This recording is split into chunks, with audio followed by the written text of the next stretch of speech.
Yes. Yes, hello everybody. Yes, we were talking about the electric field of the parallel plate capacitor. तो earlier जो electric field था वो ई not था. फिर उसके बाद जब हमने ये डाइलेक्ट्रिक स्लैब रख दी है यहाँ पर, तब इसमें एक अंदर भी इलेक्ट्रिक फील्ड इंड्यूस हो गया, और जो अंदर इलेक्ट्रिक फील्ड इंड्यूस हुआ है उसकी डायरेक्शन इसके ऑपोजिट है. देखो आप, उसके इधर पॉजिटिव है और इधर नेगेटिव है. ठीक है, तो उस इलेक्ट्रिक फील्ड को हमने बोल दिया ई. उस इलेक्ट्रिक फील्ड को हमने बोल दिया ई. इसका मतलब when a dielectric slab is placed between its plates, an electric field induces. एक इलेक्ट्रिक फील्ड इंड्यूस हो जाता है. ठीक है, अब अगर हम पोटेंशियल डिफरेंस निकालेंगे, पूरा पोटेंशियल डिफरेंस इसकी प्लेट्स के बीच में, तो पोटेंशियल डिफरेंस का फॉर्मूला होता है V इक्वल्स टू ED. ये फॉर्मूला होता है पोटेंशियल डिफरेंस का.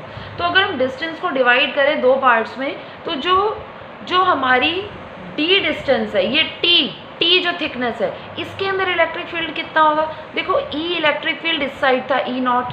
ठीक है, मतलब D माइनस T, मतलब ये जो T थिकनेस है, T थिकनेस में इलेक्ट्रिक फील्ड है E, क्योंकि इसके अंदर अपना जनरेट हुआ है E.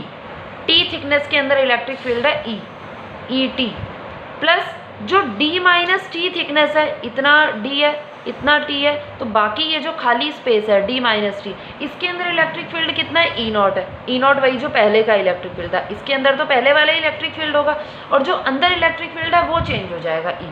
तो D माइनस T डिस्टेंस में हमारा E नॉट इलेक्ट्रिक फील्ड है. तो ये फॉर्मूला है पोटेंशियल डिफरेंस का. यहाँ तक ये कॉन्सेप्ट था, इसके बाद हो जाएगा. ठीक है, अब देखो, अब हम क्या करेंगे, E नॉट और E में ये रिलेशन होता है K. E not upon E होता है K, डाइलेक्ट्रिक कांस्टेंट.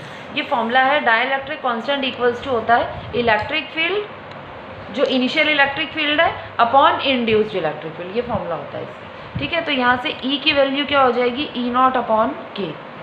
यहाँ से E की वैल्यू हो जाएगी E नॉट अपॉन K. अब इसकी वैल्यू यहाँ पे पुट कर देते हैं. नाउ इक्वेशन 1 बिकम्स,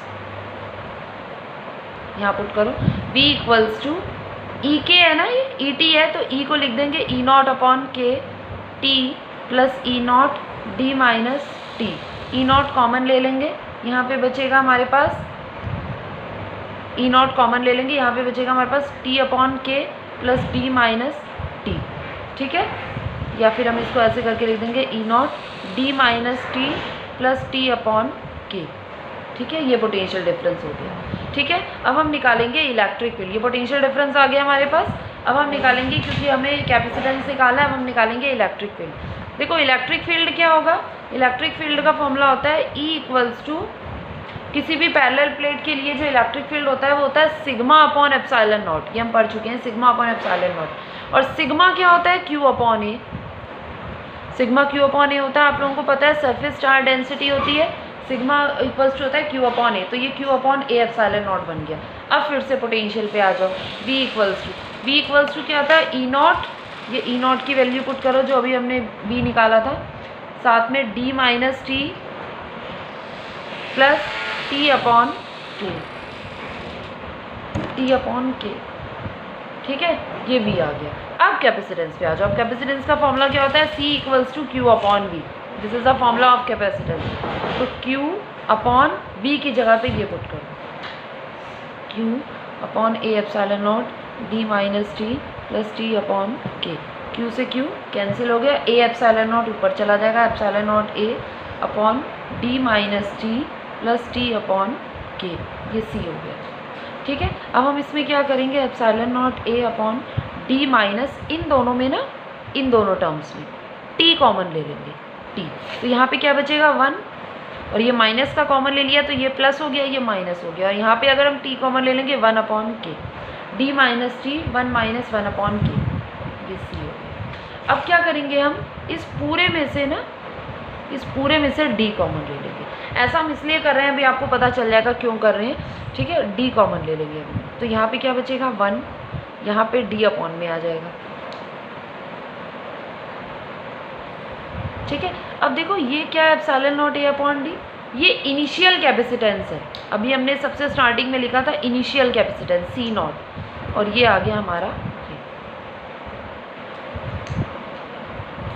सो अब ये जो फॉर्मूला आया है ये आया है कि इनिशियल कैपेसिटेंस अगर ये है और इतनी डी डिस्टेंस है प्लेट्स के बीच की, और उसमें से टी डिस्टेंस में आपने एक डाइलेक्ट्रिक सब्सटेंस को फिल कर दिया है जिसका डाइलेक्ट्रिक कांस्टेंट के है, तो तब कैपेसिटेंस पे क्या इफेक्ट पड़ेगा, this is the formula for that, ये उसका फॉर्मूला है। ठीक है, अब इसमें कुछ स्पेशल केसेस लगा देंगे हम, जैसे कि फर्स्ट हमारा स्पेशल केस है,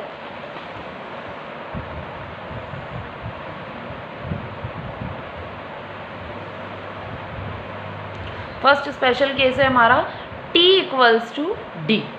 अगर पूरी की पूरी जो पूरा का पूरा पार्ट है प्लेट्स के बीच का, उस पूरे के पूरे पार्ट में अगर हमने वो लगा दिया है डाइलेक्ट्रिक सब्सटेंस फिल कर दिया, तो इस फॉर्मूले में आप D और T दोनों को इक्वल रख दो, मतलब T को भी D के इक्वल रख दो यहाँ पर इसी फॉर्मूले में, 1 माइनस T अपॉन D कर दो ना इसको, D upon D, 1 minus 1 upon के। ठीक है, तो ये कितना हो जाएगा हमारे पास, 1 माइनस टी अपॉन टी, ये कैंसिल हो जाएगा, 1 माइनस 1 माइनस माइनस प्लस, ये कैंसिल, के ऊपर आ जाएगा के सी नॉट।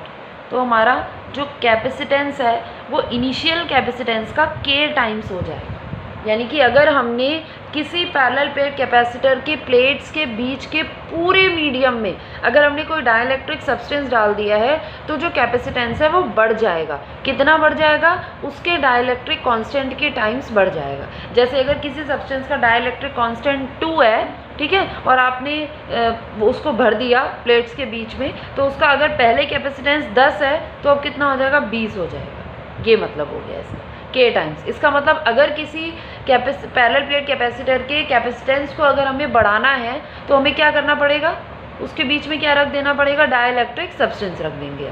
ठीक है, तो कैपेसिटर का कैपेसिटेंस डाइलेक्ट्रिक सब्सटेंस को रखने पर बढ़ जाता है। ठीक है, यू आर गेटिंग इट। और वो भी कब बढ़ेगा, अगर के हमारा 1 से बड़ा है तब। अगर के लेस देन 1 है तो जो सब्सटेंस होगा सी, जो कैपेसिटेंस होगा